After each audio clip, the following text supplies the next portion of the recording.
En primer lugar, quiero darles agradecimientos a los organizadores de este evento y en particular a Margarita por su amable invitación a participar y compartir con ustedes algunas inquietudes respecto a la problemática energética. Para ello he dividido esta presentación en tres partes para tener una visión sobre el pasado, el presente y el futuro de la cuestión energética. Existe consenso generalizado respecto al papel fundamental que la energía juega en el desarrollo de la humanidad. Desde el comienzo de los tiempos, los primeros homínides, la fuerza, la energía de su cuerpo, de sus músculos, fue potenciada con herramientas, con instrumentos, con armas de piedra, de huesos, de madera. Y llegó un instante en que nuestros antepasados fueron capaces de domesticar el fuego. Y ahí comenzó una nueva etapa, el desarrollo de una sociedad totalmente distinta, con esa energía que permitía iluminar la noche, la oscuridad de las cavernas, combatir el frío glacial, ahuyentar a los depredadores, preservar los alimentos y también, de alguna manera, constituir un punto de desarrollo social, de desarrollo de la imaginación que fue constituyendo lo que es hoy día la sociedad moderna. Estos ancestros recolectores, cazadores, fueron desarrollando a lo largo de decenas de miles de años formas de organización social cada vez más sofisticadas, aun cuando su base tecnológica siguió siendo la misma: el fuego, las herramientas básicas de piedra, de madera, de hueso. Llegó un instante en que nuestros ancestros, hace aproximadamente 10 milenios, fueron capaces de domesticar otras cosas, no solamente el fuego. Fueron capaces de domesticar plantas, animales, aves. Establecieron un proceso irreversible de sedentarización, de establecerse en un territorio, de aumentar su capacidad de producción de alimento y, por lo tanto, su capacidad de reproducción y de dominio sobre el entorno natural. Comenzó un proceso de transformación muy fuerte del medio ambiente donde ese ser humano, ya Homo sapiens, se había establecido. Y esa misma sedentarización llevó a que se acumularan experiencias y también utensilios. Encontramos restos de vajillas que demuestran que en ese entonces ya eran capaces de transformar la arcilla en materiales cerámicos. Y muy prontamente, hace 6 milenios, fueron capaces de transformar las rocas en metales. El oro, la plata, el cobre, el bronce, el hierro comienzan a hacer su aparición en distintas sociedades y por tanto esos seres humanos comienzan a tener herramientas, instrumentos y armas mucho más duraderas y también elementos adicionales que los llevan eventualmente a explorar otras áreas de la parte mística, de la parte religiosa, de la estética. Pero junto a ello también comienza el dominio de otras fuerzas naturales. 6 milenios, 5 milenios atrás nos demuestran sociedades que eran capaces de transportarse, aprovechando la energía de los vientos, la energía de las aguas. Y también vemos el sol, fuente de vida, fuente de calor, deidades en prácticamente todas las sociedades. El sol aparece desde el primer momento como la fuente fundamental de energía, es la que provee los alimentos, pero al mismo tiempo también la energía calórica que permite que los seres humanos podamos existir sobre este planeta. La fuerza, la energía solar se plasma en muchas historias, incluyendo la de Arquímedes con el incendio de los barcos romanos en Siracusa. ¿Qué tenemos después? Tenemos el comienzo de una nueva actividad de los seres humanos, en la medida que somos capaces de generar excedentes, con una división del trabajo que permite que unos pocos se excluyan totalmente de la actividad productiva. Comienza el desarrollo del pensamiento científico, del conocimiento estructurado de la realidad. Y eso nos lleva y nos deja legados impresionantes que hasta el día de hoy constituyen la base de lo que somos y lo que hacemos. Esos instrumentos, esos conocimientos ancestrales fueron propagándose a través del tiempo, dejándonos instrumentos, maquinarias cada vez más sofisticadas. Esa sofisticación la encontramos a lo largo de prácticamente los últimos 2000 años. La energía del viento, la energía hidráulica, está presente prácticamente en todos lados. Y también la energía animal, que nos ayudaba a transportar las cargas pesadas, pero también en las faenas agrícolas. Esta base tecnológica se mantuvo por aproximadamente 4000 años. La manufactura, basada esencialmente en el trabajo humano, en la artesanía, apoyada por herramientas sencillas, desde la época de los egipcios hasta la época medieval. No hubo gran variación en eso. La tecnología tuvo un progreso lento, pero también una acumulación de conocimientos y de estrés. Y no fue sino hasta el siglo XVII más o menos en que se produce la explosión del conocimiento. Comienza la destrucción de las barreras opresivas oscurantistas, particularmente en Europa, que habían detenido el pensamiento, que habían detenido el desarrollo del pensamiento humano. Y esa explosión nos comienza a cambiar el mundo, para bien o para mal. El modo de producción empieza a ser transformado, la artesanía deja de ser en pequeña escala, comienzan los grandes centros de producción, se produce una migración masiva de campesinos a las ciudades, se comienzan a romper los límites del sistema feudal y comienza el desarrollo de la sociedad industrial. La aparición en todos lados de grandes establecimientos capaces de producir en gran escala. A principios del siglo XX tenemos la aparición de la producción en serie y más adelante de la automatización creciente con un aumento de productividad ni soñado en unos pocos decenios antes. Y así llegamos al presente. ¿Qué estuvo en la base de ese cambio?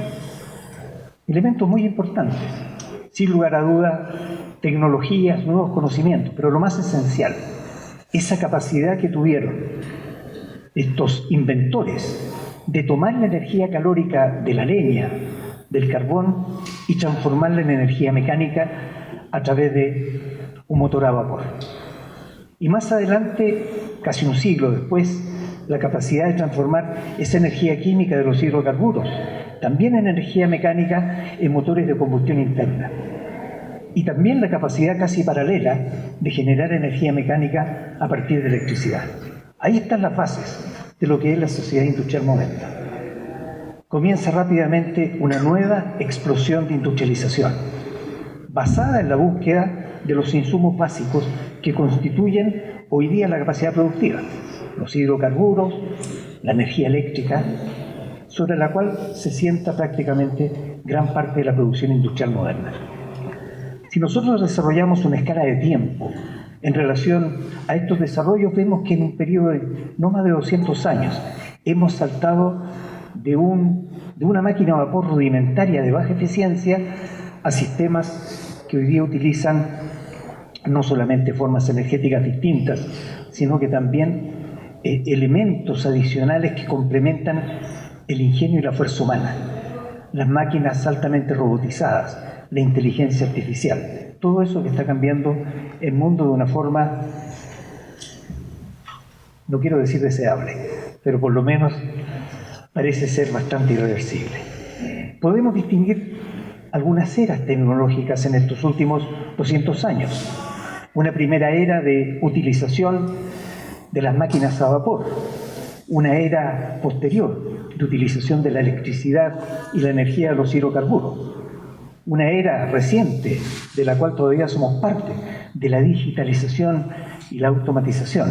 Y estamos entrando en una era cibernética, en una era de la inteligencia artificial que nos lleva hacia un mundo difícil de imaginar, pero no menos desafiante. Los desarrollos en nanotecnología, en informática, en interconectividad casi alucinante, nos llevan a un mundo difícil de imaginar en los próximos 30 o 40 años. Los niveles de robotización, de automatización, de conexión, no solamente entre seres humanos, sino que entre seres humanos y máquinas, y también entre máquinas, nos abre las puertas de un modo de producción diferente, de un modo de producción que pareciera no tener límites. Esta es una fotografía de una planta industrial que hay en la zona donde vivo yo, Hace 10 años atrás trabajaban 400 personas allí. Hoy día se tienen 4 veces más volumen de producción y esta es una bodega altamente robotizada donde trabajan 5 personas. Las implicancias éticas y sociales de estos nuevos desarrollos son complejas y por lo tanto nos dan un futuro, un porvenir difícil de imaginar, con muchos desafíos en ese sentido. ¿Sobre qué base está todo esto? Sobre la base energética. Nosotros hemos tenido los últimos 150 años un incremento por un factor prácticamente de 100 en lo que es el consumo energético. Partimos de la leña, avanzamos con el carbón, los hidrocarburos, la energía nuclear, energías renovables de todo tipo. Y esa es la matriz actual. Es una matriz primaria que básicamente tiene casi un 80% de energía proveniente de fuentes fósiles, con todas las implicancias ambientales que aquello tiene. Estamos emitiendo a la atmósfera del orden de 10.000 millones de toneladas de carbono, carbono que fue fijado a través de fotosíntesis hace decenas de millones de años atrás. Y los impactos desde el punto de vista de cambio climático podrán ser debatibles, pero el cambio climático existe, lo quiera Trump o no lo quiera Trump. El problema central aquí es que una matriz energética de este tipo se encuentra con varios problemas. No solamente problemas ambientales, que los vamos a ver de manera sucinta en los próximos minutos, sino que también barreras desde el punto de vista de los recursos a largo plazo. Estos no son recursos infinitos. Si uno mira las reservas económicamente accesibles, con las tecnologías actuales y con un precio del orden de $200 el barril, estamos hablando de 2.000 millones de toneladas de reservas de petróleo, con un consumo actual de 4.000 millones, no nos dan para mucho tiempo. No podemos pensar en un siglo XXII basado en esta matriz energética. No podemos pensar ni siquiera en una segunda mitad del siglo basado en esta matriz energética, con todos los problemas tecnológicos, económicos y ambientales que ella implica. Si nosotros vemos la matriz primaria de México, es un poco más extrema aún, con un porcentaje bastante grande de hidrocarburos, esencialmente gas natural y petróleo. En cuanto a producción eléctrica mundial hoy día, tenemos prácticamente un 60-70% basada en energía y fuentes fósiles, donde el carbón es predominante. El caso de México tiene una enorme predominancia del gas natural, pero también presenta las mismas características. Si miramos la matriz eléctrica de diferentes países, vemos diferencias significativas. Por ejemplo, el caso de China. China tiene un 90% de su matriz eléctrica basada en carbón, Francia sobre 80% basada en nuclear, y el resto de los países del mundo más o menos muestran variaciones en cuanto a la incidencia de energías renovables, fundamentalmente de origen hídrico, aunque hay una creciente incorporación de renovables basadas en fuentes eólicas y solares. La pregunta es, ¿qué pasa a futuro? Y de verdad la respuesta es muy difícil de obtener. Hay demasiadas incertezas. Las avenidas que están abiertas por delante son demasiado amplias. Son caminos disímiles. Cuando nosotros decimos una proyección al 2050, sí, son 3 décadas y media más. Sí, pero 3 décadas y media con una enorme cantidad de elementos que pueden llevarnos a caminos diferentes y por lo tanto destinos diferentes. Pregunta, ¿cuál va a ser la evolución demográfica en términos de cantidad, de distribución etaria en distintas regiones del mundo? Afortunadamente ahí las incertezas son un poquito más reducidas porque las dinámicas poblacionales son dinámicas de largo plazo. Por lo tanto, las tendencias que hay hoy día más o menos tienen cierta certidumbre a 20 o 30 años plazo. A la segunda mitad del siglo puede ser más difícil. Pero el cambio del modelo de producción-consumo, un modelo de producción-consumo basado en una economía lineal de descarte, que tiene que pasar a una economía un poquito más responsable, una economía circular, ¿qué dinámica tiene eso? Es una dinámica difícil de predecir. Hoy día las inversiones industriales son de naturaleza privada en gran parte del mundo y las decisiones privadas son, como lo dice la palabra, privadas. Tienen motrices bien claras. está la rentabilidad privada como una motriz fundamental. Evidentemente están las políticas públicas a niveles nacionales e internacionales que condicionan esas inversiones. ¿Cuáles van a ser esas políticas públicas? A nivel de países o a nivel del conglomerado internacional. La predominancia de las grandes potencias tradicionales versus las potencias emergentes. El rol de China, de India, de Sudáfrica, de Brasil, de México, en relación con la economía mundial. Todas esas son interrogantes muy generales que nos definen un poco el camino futuro y por tanto también el consumo energético al 2050. Ni hablar de los aspectos tecnológicos, las nuevas tecnologías. Hugo nos mostraba en la mañana tecnologías emergentes en las áreas de combustión. Bueno, hay un montón de tecnologías emergentes, no solamente en el rango energético, sino en el uso de la energía, en los procesos productivos. Ahí hay enormes avenidas. Y obviamente los temas asociados a la parte ambiental directa, cambio climático, escasez de recursos naturales, que sí los tenemos relativamente mapeados en cuanto a sus tendencias de mediano plazo. Veamos la tendencia poblacional. Con la revolución industrial tuvimos una explosión demográfica que hasta hoy continúa. Hoy día somos, hasta hace unos días atrás, 7.400 millones de habitantes. Yo nací hace casi 70 años, desde ese entonces hasta hoy la población se ha triplicado. En los próximos años, hasta el 2050, la población va a aumentar en 2.400, 2.300 millones de habitantes según las proyecciones demográficas. Vale decir, al 2050 vamos a ser 2.3, 2.4 millones de habitantes más, 9.700 millones aproximadamente. Eso significa 2.000 y tantos millones más de bocas que alimentar. 2.000 y tantos millones más de personas que hay que vestir, que hay que transportar, que hay que cobijar. Y esos son recursos naturales, son recursos energéticos.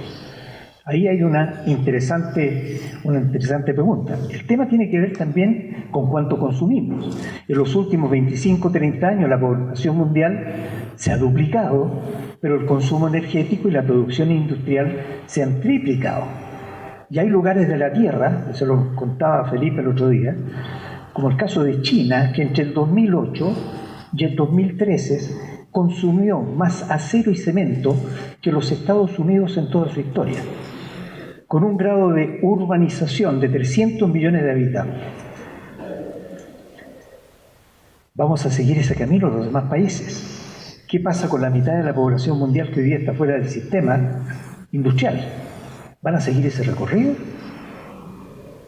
¿Vamos a nosotros seguir consumiendo lo que consumimos cotidianamente sin preocuparnos de los efectos ambientales de corto y largo plazo de ese consumo devorador?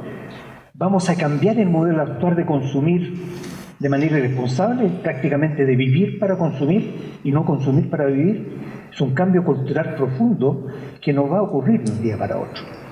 Tal como el cambio cultural no deseable tomó varias décadas, el revertir un poco la actitud consumidora de una parte de la población mundial no va a ser fácil. Si miramos ahora el consumo, prácticamente el 80% del consumo privado mundial está en manos del 20% de compradores. Los 7.400 millones de habitantes no son consumidores. Es el 20% de ellos que son responsables del 80% del consumo de recursos naturales, energéticos y materiales. Y si miramos el 60% de la población más pobre del mundo, consume menos del 10% del consumo mundial. Pregunta número 1 que me hago: ¿qué va a pasar con esta población en los próximos 30 años? Todas las políticas públicas, internacionales, por temas éticos y además económicos, intentan llevar esa población a un nivel de vida superior al que tienen hoy día. Vamos a ver más adelante que se quiere pasar de un índice de desarrollo humano de 0.55 a 0.80, lo cual significa más vivienda, más vestuario, más educación, más sistemas de transporte, más energía, más materiales. Entonces la pregunta es, ¿qué ocurre con el sistema natural? ¿Qué ocurre con la provisión de energía? Evidentemente que no podemos seguir por la avenida actual. Si miramos ahora los temas económicos, Si hacemos una mirada rapidita, porque no es el objetivo de esta presentación referirme a la distribución del ingreso mundial, pero sí tiene repercusiones en materia energética. Esta es la distribución del ingreso mundial actual según Naciones Unidas, según el Banco Mundial. 2% de la población es dueña del 50% del Producto Bruto Mundial, y en el otro extremo, el 50% de la población más pobre accede al 1% del Producto Bruto Mundial. Y esto visto desde el punto de vista de la energía, tiene una correspondencia. Estados Unidos tiene un consumo promedio de 12 kilojoules por segundo per cápita. Europa tiene un promedio de 6 kilojoules por segundo per cápita. Promedio mundial, que más o menos corresponde también al promedio de México, de Chile, de América Latina, 2 kilojoules por segundo per cápita. Y hay muchas naciones en el mundo, casi toda África, una parte importante de Asia, que tienen un consumo de 0.2 kilojoules por segundo per cápita. Más de la mitad de la población mundial tiene este consumo actualmente. El consumo per cápita, si uno lo ve en diferentes países, es bastante disímil. Y si uno lo correlaciona con el nivel de bienestar, si uno lo midiera en base al índice de desarrollo humano que considera la dimensión de salud, de educación, expectativa de vida, vemos que estamos hoy día, el promedio mundial está del orden de 0.56, por acá. Se quiere llegar a 0.80 al 2050, o sea, significa un incremento prácticamente al doble con los patrones de consumo actual, un incremento prácticamente al doble o un poco más del consumo energético global. Las necesidades de consumo se mantienen. Los seres humanos necesitamos alimentos, necesitamos vestuario, necesitamos transportarnos, necesitamos comunicarnos, y para eso requerimos una serie de insumos que tenemos que de alguna forma sacar de la naturaleza, procesar de alguna forma para poder satisfacer estas necesidades humanas. El incorporar a la mitad de la población mundial que hoy día está fuera del sistema implica una enorme presión sobre estos sistemas productivos. Y cuando analizamos las expectativas futuras tenemos también que analizar cómo va a variar la distribución etaria de la población. Este es el promedio mundial de distribución etaria actual. Estamos aquí rangos de edad y porcentaje de la población de hombres y mujeres que tienen esa edad. La típica pirámide etaria. Esta es la actual a nivel mundial. Muy pocos sobre 60 años, una base respetable de gente más joven. Y la tendencia es un acortamiento de la cantidad de personas más jóvenes y un aumento de la cantidad de personas de mayor edad. Eso es a nivel global. Si lo analizamos ahora a nivel de sociedades o regiones, este es el promedio de Asia, incluyendo China actualmente, y esto es lo que se espera al 2050, una reducción de la cantidad de población joven y un incremento de la población más vieja. A nivel de Europa la situación es mucho más dramática, incluso está proyectada una reducción de un 5% de la población de aquí al 2050, con un envejecimiento bastante sustantivo, sobre todo de la población media, que es la población en edad productiva, y un incremento de la población más vieja. El caso de Estados Unidos muestra una tendencia bastante similar a la europea. Si nosotros nos analizamos México, se proyecta México de aquí al 2050 con un incremento de población del orden de 37 millones de habitantes sobre el nivel actual y también un envejecimiento de su población bastante notorio.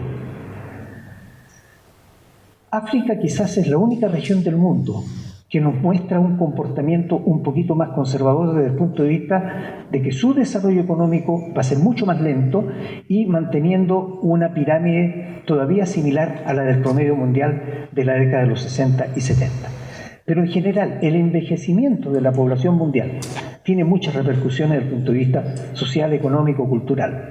Pero si uno lo mira desde el punto de vista productivo, aparecen también otras necesidades, otros requerimientos desde el punto de vista de la base material y energética que se requiere para sustentar ese tipo de personas. Desafíos ambientales. Nosotros cuando hablamos de energía inmediatamente lo relacionamos con medio ambiente porque hay una relación directa de impacto ambiental negativo. Cuando tenemos sistemas de combustión hay contaminación local, hay material particulado, hay monóxido de carbono, óxidos de nitrógeno, compuestos orgánicos volátiles, dióxido de azufre, en fin. Y además emisiones de gases de efecto invernadero que tienen un efecto más global y de largo plazo. Entonces, si tomamos solamente el tema de cambio climático, no me voy a referir a eso porque es prácticamente un lugar común hoy día, pero solamente constatar hechos. Esto no son tendencias futuras, es lo que ha pasado hacia atrás.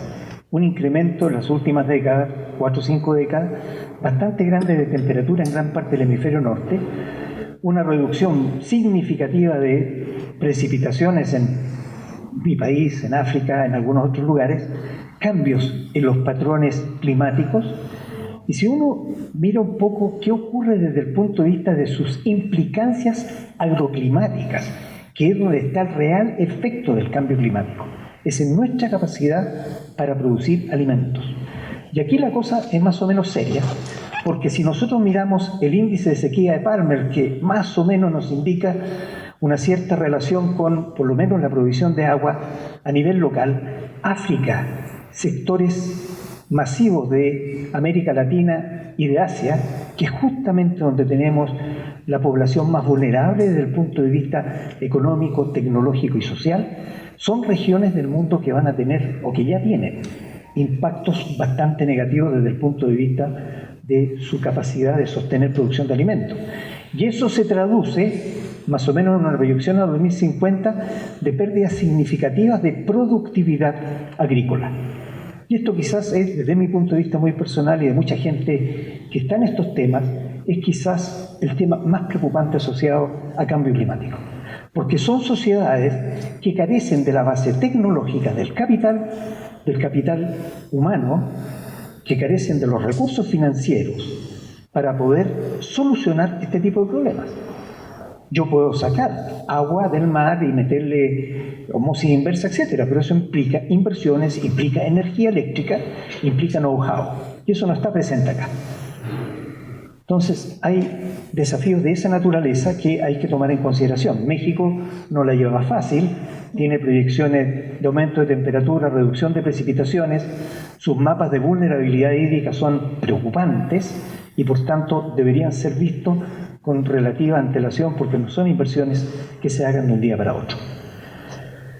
En cuanto a contaminación atmosférica, no le voy a dar clase a los habitantes de Ciudad de México, pues las clases me las podrían dar a mí, pero evidentemente que aquí hay un condicionante gigantesco para el cambio de la matriz energética, y más que el cambio de la matriz energética, el cambio en las tecnologías asociadas al consumo de combustibles fósiles.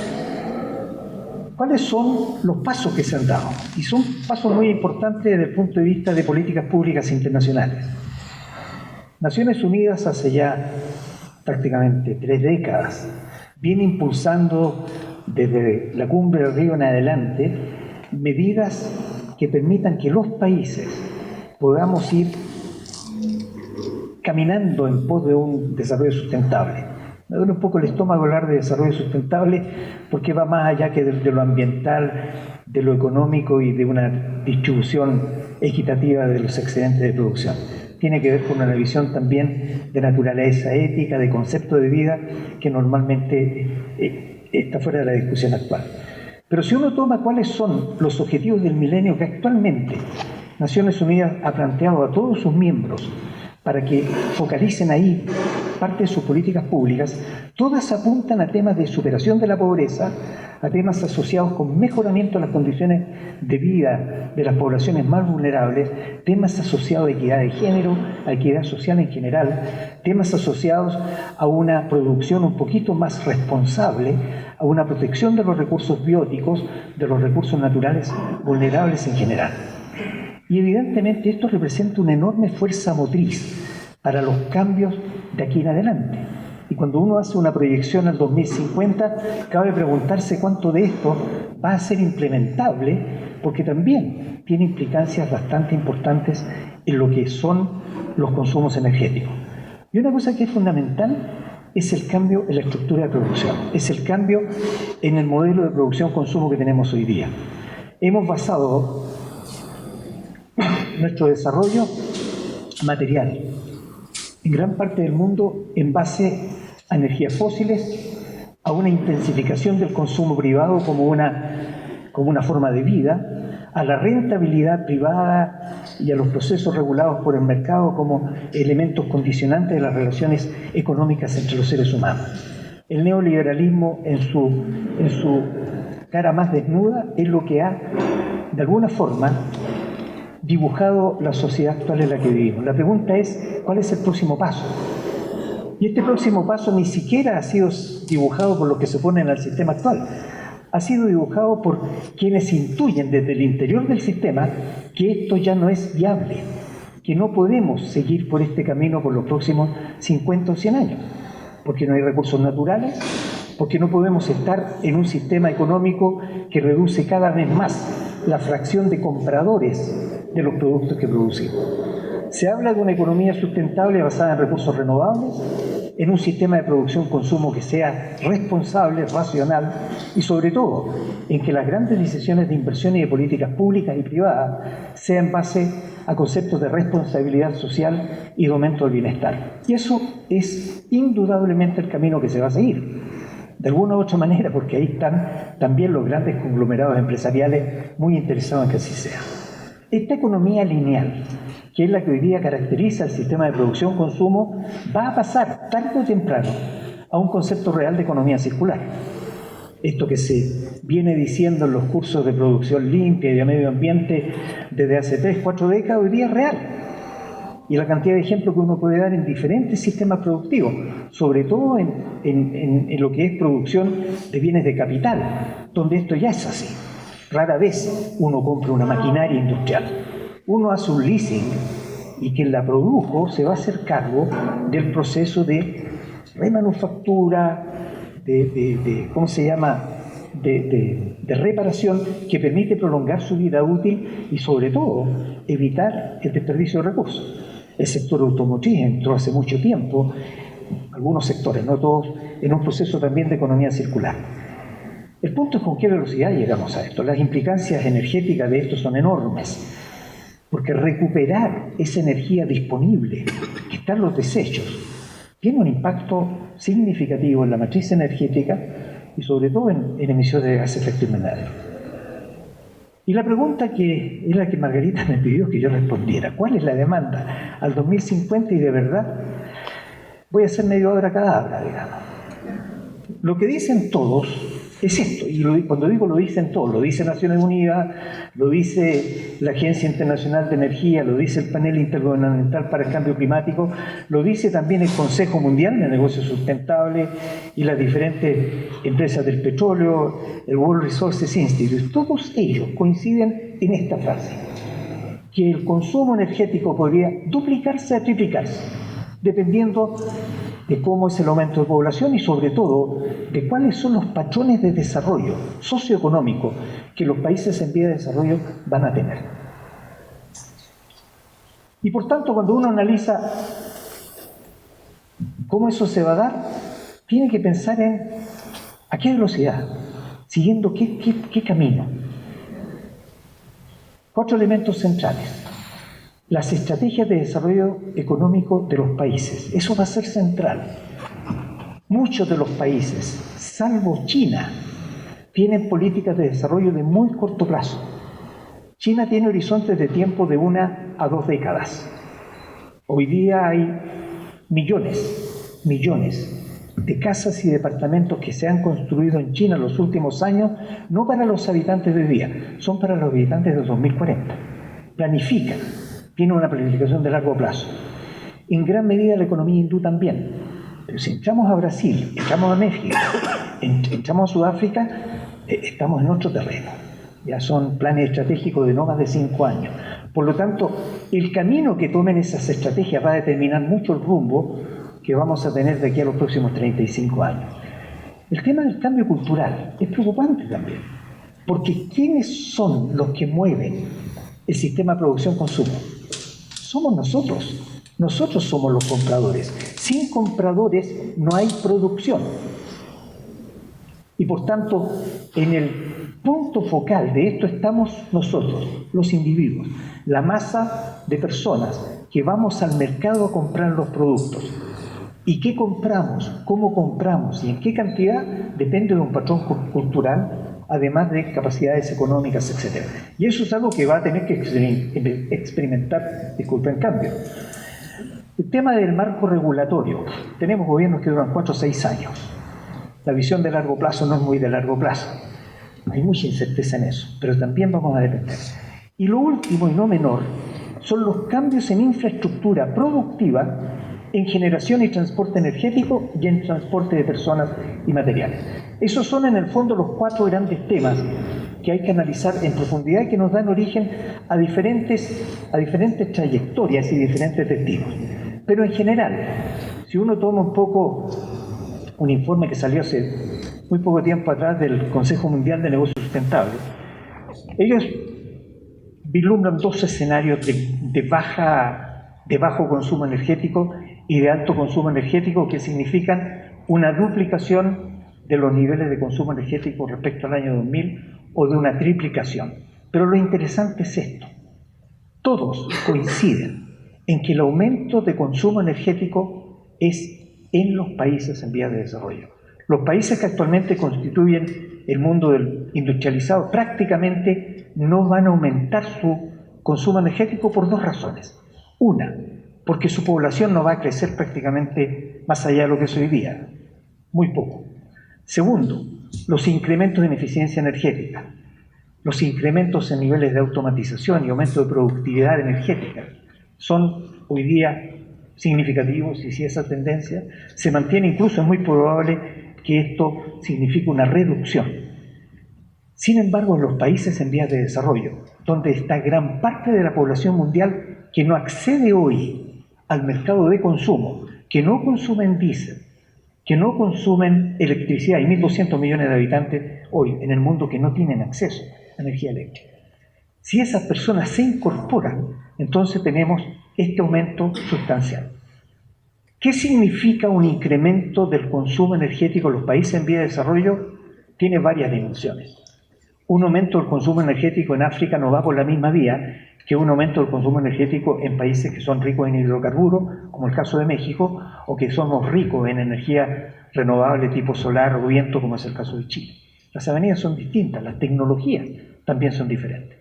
Y se dibujan muchos escenarios distintos. Si uno toma un poco la tendencia tecnológica actual, llegamos más o menos, desde el punto de vista de las emisiones de gas de efecto invernadero, a duplicar fácilmente las emisiones de gas de efecto invernadero. Aquí no se cumple el Acuerdo de París. Con los cambios que están previstos, vamos a duplicar respecto al 2000 las emisiones de gas de efecto invernadero. Para poder mantener las emisiones de gases de efecto invernadero a un nivel similar a las del año 2000, tipo 8, 9, 10 gigatoneladas de carbono al año, necesitamos cambios significativamente más potentes. Aumentar la velocidad de reemplazo de las termoeléctricas a carbón, por ejemplo, por gas natural, una aceleración mayor de la capacidad de generación nucleoeléctrica en aquellos países que tienen una base nuclear ya existente, un incremento significativo de la incorporación de energías renovables, solar, hídrica, eólica, geotérmica en aquellos países que tienen esos recursos, una reducción significativa de las tasas de consumo en los países que hoy día son responsables de ese 80% del consumo. O sea, cambios que son demasiado grandes para pensar que bajo los patrones culturales y políticos actuales se dé. Yo coincido con lo que decía Tristán hace unos minutos atrás, parece que estamos medio jodidos ya. Yo quiero ser optimista, porque pienso que los seres humanos reaccionamos más ante crisis que ante estados de confort. Y en la medida que nos aproximamos, por ejemplo, a problemas de suministro eléctrico, se toman inmediatamente medidas de ahorro. Y cuando nos acercamos a problemas de conflictos sociales, empezamos a ver cómo solucionarlos. Desgraciadamente, en países como los nuestros se recurre más a la represión que a la racionalidad. Pero hay una cosa que es interesante. Los cambios tecnológicos no son instantáneos. Me encontré con un artículo que es la historia de los Beatles, no de los músicos, de los Beatles de la Volkswagen. Y los Beatles de verdad van a durar 100 años. A pesar de que en México se dejaron de producir prácticamente hace 10 años, más o menos, ¿no? ¿Un poquito más? Todavía en 2020 hay muchos pitos en mi ciudad. Yo tengo muchas ganas de tener uno porque son lindos. Pero te das cuenta de que el reemplazo de la tecnología no es instantáneo. De hecho, si uno mira las vidas útiles de la infraestructura, por ejemplo, de plantas hidroeléctricas, de edificios, etc., son decenas de años. Una planta termoeléctrica que está siendo construida hoy va a operar por los próximos 30 a 40 años. Y si yo me compro un coche hoy día, ese coche va a durar 10, 20 y a veces hasta 30 años. Entonces, al 2050 son solamente 33 años, no es mucho tiempo. ¿Podemos pensar que al 2030 vamos a tener el 80% de las termoeléctricas a carbón reemplazadas por gas natural? Eso es incluso suponiendo que todo lo que es la logística, el suministro de gas natural, la podemos desarrollar en ese tiempo. ¿Estamos en condiciones de reemplazar todo el parque vehicular actual por eléctrico o híbrido, aparte de que el precio es escandalosamente alto aún? No es instantáneo. Por tanto, cuando uno se pone razonable y hace las proyecciones a futuro, más o menos todos coinciden en ciertas cosas. En primer lugar, el petróleo. El petróleo que hoy día tiene un consumo del orden de 4.000, 4.300 millones de toneladas al año, va a bajar de aquí al 2050 a casi la mitad. Y eso es un escenario relativamente aceptado por distintos actores en diferentes tipos de rutas. Se acepta que el gas natural va a tener un auge importante de aquí al 2030, pero posteriormente llegar al 2050 con un nivel un poquito inferior al actual, por todos los problemas logísticos asociados al suministro de gas natural. El carbón, demonizado como está, no va a variar mayormente. Vamos a tener una reducción del orden del 20% a lo más de aquí al 2050, porque sigue siendo la forma dominante de producción eléctrica y porque además ofrece un montón de ventajas desde el punto de vista de inversión. Es lo peor desde el punto de vista ambiental, tal cual están dadas las tecnologías hoy día en comparación a otras. La nuclear se espera que incremente entre un 50 a un 100% en aquellos países que están nuclearizados. Gran parte de las inversiones nucleares que se están haciendo hoy día son para reemplazar plantas nucleares que ya tienen su fin de vida útil. Sin embargo, hay países, como el caso de Corea, el caso de China, el caso de India, cuyos programas nucleares, el caso de Argentina también, tienen como objetivo incrementar la contribución neta nucleoeléctrica a su matriz. Y lo que sí es importante es el incremento en energías renovables. Nosotros en Chile tenemos la palabra renovables no convencionales, porque las hidroeléctricas de embalse para nosotros tienen grandes impactos ambientales en la medida que cubren grandes extensiones de territorio, sobre todo de patrimonio histórico importante. Pero sí energía solar, energía eólica. Y la contribución de energía solar va a ser significativa. Se prevé entre 2 a 4 veces el aumento de contribución a energías renovables porque el precio está cayendo de manera no prevista. Hasta hace 10 años atrás, instalar una planta fotovoltaica a nivel industrial significaba del orden de 3 a 6 millones de dólares por megawatt de potencia instalada. Hoy día estamos del orden de 1,8 millones, depende de la vida útil que se le dé a las celdas. ¿Cuál es la matriz prevista? Esta es la actual, la puse ahí como referencia. La matriz energética prevista al 2050, aprox, no tiene una variación muy significativa en carbón, pero sí muy significativa una reducción en petróleo y un aumento muy importante en renovables. Pero sí podemos constatar que por lo menos el 60% de la matriz sigue siendo una matriz fósil. Bajamos de 80 a aproximadamente 60 y eso es un avance en relación a la situación actual, pero lejos de lo que se requiere para lograr realmente la meta de los 8 o 10 gigatoneladas de carbono a la atmósfera al 2100. El consumo energético por regiones, un poco también para reafirmar lo que ya planteé, todo lo que son las naciones industrializadas, Europa, Norteamérica, las naciones desarrolladas de Asia, Japón, van a mantener relativamente constantes sus consumos energéticos y gran parte está asociado a lo que es el desarrollo de Asia y Oceanía. América Latina incrementa marginalmente su consumo energético porque a las medidas de aumento de la capacidad productiva también se suma la incorporación de mayor eficiencia energética en la producción. Cuando miramos las fuentes de generación de energía eléctrica, el carbón mantiene una preponderancia, pero sin embargo con una fuerte competencia de energías renovables, y sobre todo eólica y solar. Esa es un poco la buena noticia. La buena noticia desde el punto de vista ambiental, por supuesto. Y si miramos el consumo energético sectorial, el consumo industrial, de industria pesada, no experimenta tan grandes cambios porque donde más se ha avanzado y donde más se va a avanzar es en medidas de productividad energética en la industria. La eficiencia energética todavía tiene enormes terrenos que avanzar y por tanto, incluyendo un aumento de producción importante, no significa un aumento neto. En agricultura igual, y quizás donde está mucho más fuerte el tema es en transporte. En transporte. Cuando nosotros analizamos lo que va a ocurrir con el transporte, más o menos, se piensa en un escenario relativamente conservador, llegar a 2.000 millones de unidades vehiculares frente a las 1.200 millones que son hoy día. Hay otros que pronostican 3.000 millones dependiendo de cuál es la dinámica del sector transporte. Si las naciones se van a ir por el transporte individual, que es lo que ocurre hoy día, o se va a ir avanzando con incentivos de políticas públicas hacia un transporte colectivo con una minimización del transporte privado. Son elementos que todavía no están dirimidos.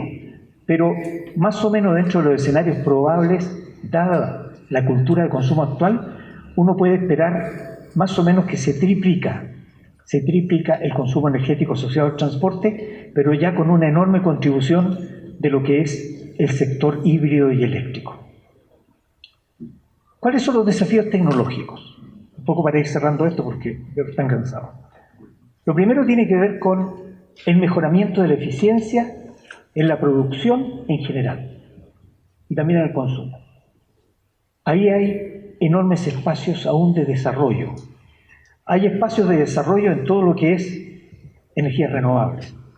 Los chinos mandaron al suelo los precios de los fotovoltaicos y todavía hay espacio de mejora. Almacenamiento de energía, aquí es donde está hoy el gran desarrollo explosivo de nuevas tecnologías.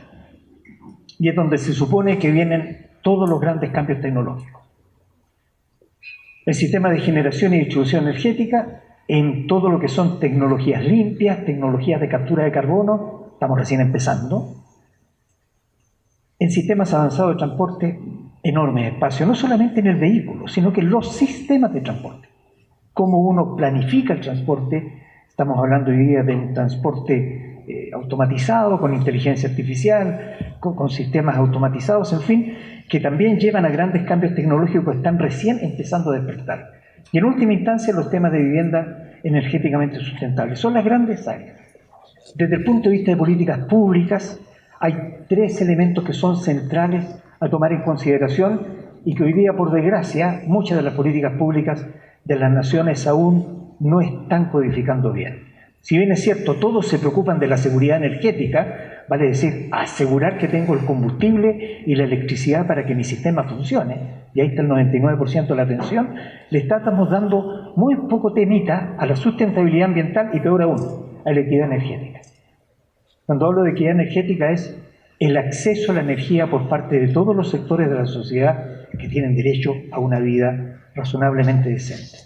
Y para nosotros en la academia, un último mensaje, ¿dónde estamos en todo esto?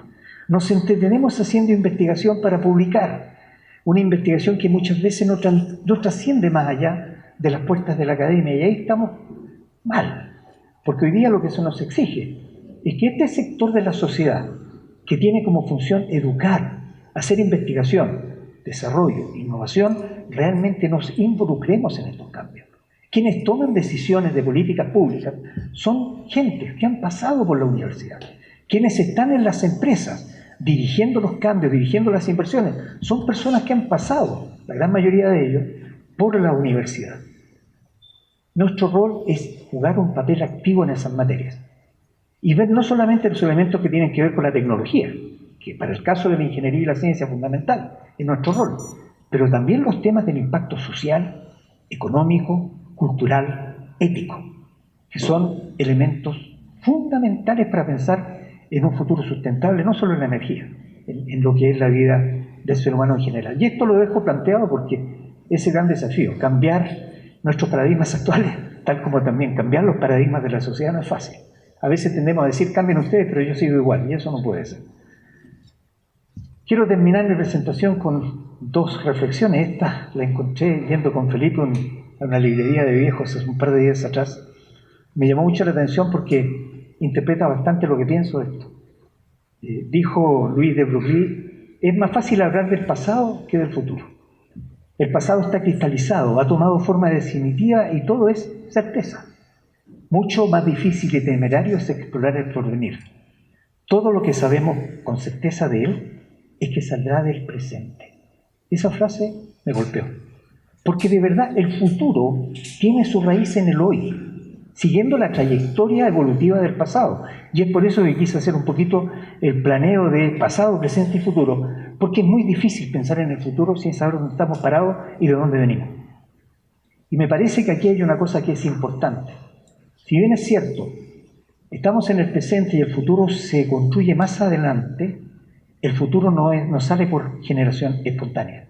El futuro se va construyendo con el día a día a partir de hoy.